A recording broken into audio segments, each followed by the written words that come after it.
Right Padma. Growth option, IDCW option మధ్య difference ఏంటంటారు అసలు? గ్రోత్ ఆప్షన్ జనరల్గా మనకి చూసుకుంటే ఇప్పుడు మ్యూచువల్ ఫండ్స్లో మనకి 2 రకాలు ఉన్నాయండి. సో ఐడిసిడబ్ల్యూ అనేది ఒక ఆప్షను, అలాగే గ్రోత్ ఆప్షన్. గ్రోత్ ఆప్షన్లో ఏం జరుగుతుంది, ప్రాఫిట్ని మళ్ళీ రీఇన్వెస్ట్ చేస్తారు. ప్రాఫిట్స్ అనే వాటిని మళ్ళీ రీఇన్వెస్ట్ చేసుకుంటూ వెళ్తూ ఉంటారు అనమాట. లాంగ్ టర్మ్ క్యాపిటల్ అప్రిసియేషన్ కోసం గ్రోత్ ఆప్షన్లో ప్రాఫిట్లు రీఇన్వెస్ట్ చేస్తూ ఉంటారు. ఐడిసిడబ్ల్యూ దాంట్లో ఏంటంటే, ఐడిసిడబ్ల్యూ అంటే income distribution cum capital withdrawal. దీంట్లో ఏంటంటే మనకి మ్యూచువల్ ఫండ్స్లో రెగ్యులర్గా పే అవుట్స్ని ఎక్స్పెక్ట్ చేయొచ్చండి. అంటే ఎవరైతే రెగ్యులర్గా మ్యూచువల్ ఫండ్స్ నుంచి ఇన్కమ్ ఎక్స్పెక్ట్ చేస్తున్నారో, సో అంటే ఇన్కమ్ అవసరమైన వాళ్ళు ఎవరైతే ఉంటారో వాళ్ళకి ఐడిసిడబ్ల్యూ ఆప్షన్ అనేది బెటర్ అండి. అలాగే వెల్త్ క్రియేషన్ కోసం మీరు అంటే లాంగ్ టర్మ్, ఇప్పుడు ఫర్ ఎగ్జాంపుల్ మీ ఏజ్ వచ్చేసి అరౌండ్ 30 to 35 అనుకుందాం ఎగ్జాంపుల్. సో అంటే మీరంటే ఐ మీన్ ఎవరైతే ఇన్వెస్ట్ చేస్తున్నారో వారు, సో అరౌండ్ 30 to 35 ఏజ్ వాళ్ళు ఇన్వెస్ట్మెంట్ చేసేటప్పుడు వారు ఏంటంటే గ్రోత్ ఆప్షన్ని సెలెక్ట్ చేసుకోవాలండి. ఎందుకంటే ఆ ఏజ్లో వారు అదర్ సోర్స్ ఆఫ్ ఇన్కమ్ ఉంటాయి, జాబులు చేస్తూ ఉంటారు. సో వాళ్ళకి ఏంటంటే ఇన్కమ్ పెంచుకునే ఆప్షన్స్ ఏవైతే ఉంటాయో అవి చూసుకోవాలి. సో అందుకని మ్యూచువల్ ఫండ్స్ మనం సెలెక్ట్ చేసుకున్నప్పుడు గ్రోత్ ఆప్షన్ ఎంచుకోవడం వల్ల వాళ్ళు ఈ 35 ఇయర్స్ నుంచి వాళ్ళు రిటైర్మెంట్ స్టేజ్ వరకు, అంటే నెక్స్ట్ ఒక 20-25 ఇయర్స్ వరకు కూడా మ్యూచువల్ ఫండ్స్లో ఇన్వెస్ట్ చేసుకుంటూ ఉంటాయి. అవి గ్రోత్ ఆప్షన్ వల్ల మళ్ళీ అంటే రీఇన్వెస్ట్ చేసుకుంటా ప్రాఫిట్స్, మనకి మ్యూచువల్ ఫండ్స్లో ప్రాఫిట్స్ రీఇన్వెస్ట్ చేసుకుంటా పెంచుకుంటూ వెళ్ళిపోతూ ఉంటుంది మ్యూచువల్ ఫండ్ అది.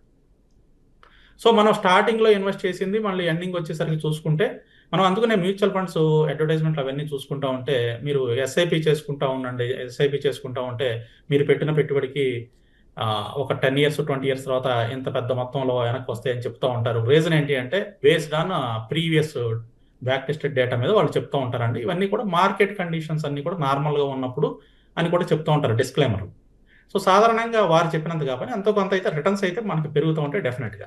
అయితే ఎవరైతే అరౌండ్ రిటైర్మెంట్ స్టేజ్ అంటే అరౌండ్ 55-60 మధ్యలో ఉండి రిటైర్మెంట్కి దగ్గరగా ఉన్నారో, వారు ఏంటంటే రిటైర్మెంట్ అయిపోయిన తర్వాత మళ్ళీ ఇన్కమ్ కావాలి వాళ్ళకి. సో పెన్షన్స్ వస్తూ ఉంటాయి. అయితే ఇప్పుడు కొత్త న్యూ పెన్షన్ స్కీమ్ ప్రకారం ఏంటంటే రిటైర్ అయిపోయిన తర్వాత మళ్ళీ పెన్షన్స్ అనేవి గవర్నమెంట్ ఇవ్వటం లేదు. సో చాలా వరకు నాకు తెలిసి, నాకున్న సమాచారం ప్రకారం, మేబీ కరెక్ట్ అవ్వచ్చు, రాంగ్ అవ్వచ్చు. సో ఒకేసారి లంసమ్ అమౌంట్లు అయితే ఇస్తుంది. సో ఇటువంటి వాళ్ళ కోసం ఏంటి, మళ్ళీ రెగ్యులర్గా ఇన్కమ్ కావాలి కాబట్టి అలాంటి వాళ్ళు ఐడిసిడబ్ల్యూ ఆప్షన్ ఎంచుకోవాలండి. Income distribution cum capital withdrawal option. ఏంటంటే రెగ్యులర్గా మనకి ఇన్కమ్ అంటే మన క్యాపిటల్ అప్రిసియేషన్ అవుతూ ఉంటే ఇన్కమ్ ఏదైతే జనరేట్ అవుతూ ఉంటుందో దాని నుంచి వీళ్ళు కొంత అమౌంట్ మళ్ళీ వెనక్కి ఇచ్చేస్తూ ఉంటారు అనమాట. ఆ పర్సంటేజ్ మనం చెప్తా ఉంటే ఆ పర్సంటేజ్ ప్రకారం మళ్ళీ మ్యూచువల్ ఫండ్స్లో మళ్ళీ వెనక్కి వస్తూ ఉంటాయి మనకి.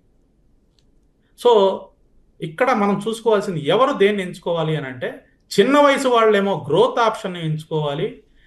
అలాగే ఎవరైతే పెద్ద వయసు వాళ్ళు ఉంటారో, రిటైర్మెంట్కి దగ్గరలో ఉండి లేదా రిటైర్ అయిన వాళ్ళు ఉంటారో వాళ్ళు ఐడిసిడబ్ల్యూ ఆప్షన్ ఎంచుకోవాలండి. సో ఇది మేజర్గా ఈ రెండింటికి ఉన్న డిఫరెన్స్. రైట్ పద్మ గారు? ఓకే, రైట్ అండి. థ్యాంక్ యూ వెంకట్ గారు, మంచి ఇన్ఫర్మేషన్ ఇచ్చినందుకు థ్యాంక్ యూ సో మచ్ అండి.